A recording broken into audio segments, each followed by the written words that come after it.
มฝั่งคอเลี้ยวมองตามสายนาทีเดือนดาวเป่งประกายสี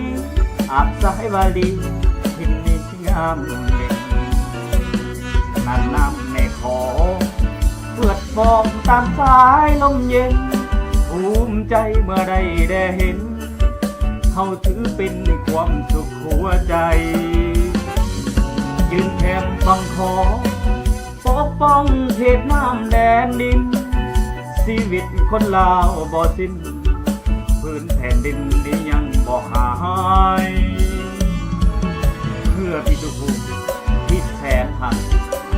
ได้อยู่เย็นสุขสันต์เพื่อแม่เพื่อคนหักไล่นอนอิ่มตาถึงแม่น้ำสันกายานักพบปะซาบ่หวันบ่ไหวโอ้แม่น้ำของลาวทั้งท้องพักดังสายใจน้ำคลองดับวันเย็นใจล่องไหลไปตามแสงสว่างหากผู้ที่มาล่วงล้ำนานน้ำแม่ของพวกมันต้องถือกระแสฟองแม่น้ำคลองหลังลงลีพี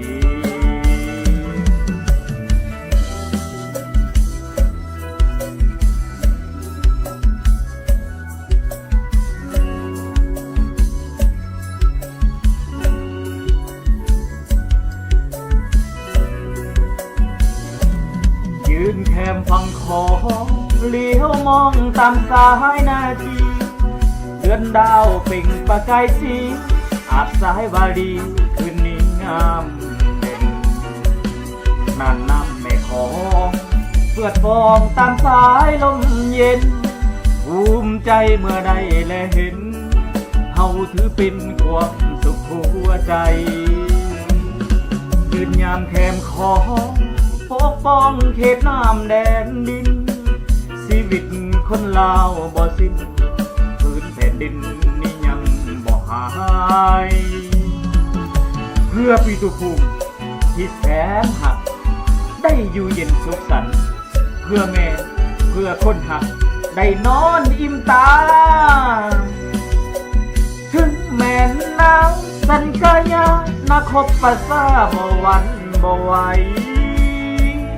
โอ้แม่น้ำของลาวทางท้องหักดังสายใจน้ำของนับวันเย็นใจต้องไหลไปตามแสงสว่างหากภูมิที่มาดวงล้ำนานน้ำแม่ของพวกมันต้องถือกระแสฟองแม่น้ำของทำลงดีพียืนยามปกป้อง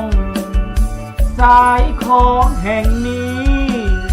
ด้วยความภูมิใจ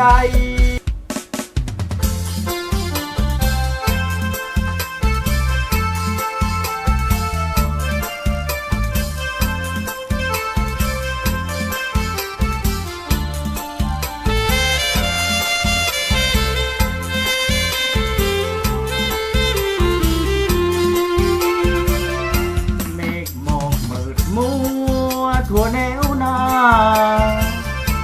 มืดกวมัวตาแต่สองมือ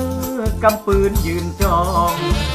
เตรียมพร้อมนาทีที่ทักเพื่อพบบักประสาทที่น้องเพื่อคนดาวทั้งท้องเป็นเจ้าของดินแดนอาณาแนวนาดงนากะเว้าห้อง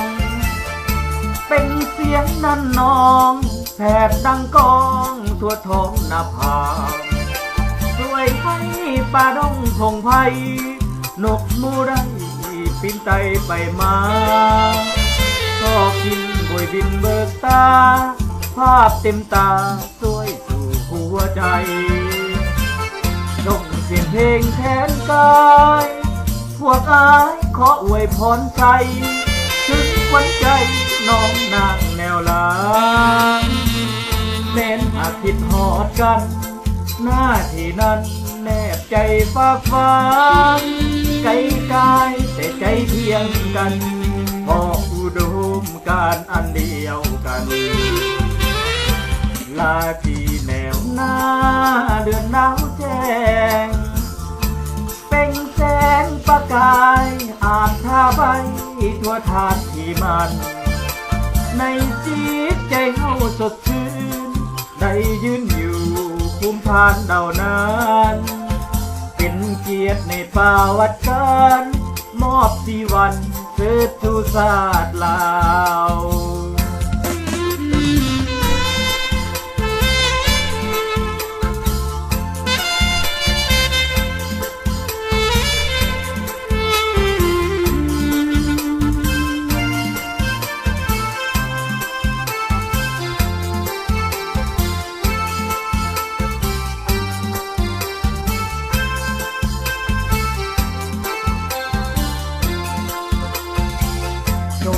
เพลงแทนกายพวกอายขออวยพรใจถึงขวัญใจน้องนางแนวหลังแม้หากคิดหอดกันหน้าที่นั้นแนบใจฝากฟังใจกายแต่ใจเคียงกัน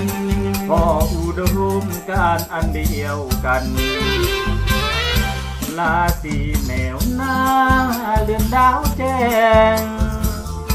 เป็นแสงประกายอาบทาไปทั่วทานที่มันในจิตใจเฮาสดชื่นได้ยืนอยู่ภูมิทานเดานั้นเป็นเกียรติในประวัติการมอบชีวันเสืบสู่ศาสตร์ลาวมอบชีวันเสืบสู่ศาสตร์ลาว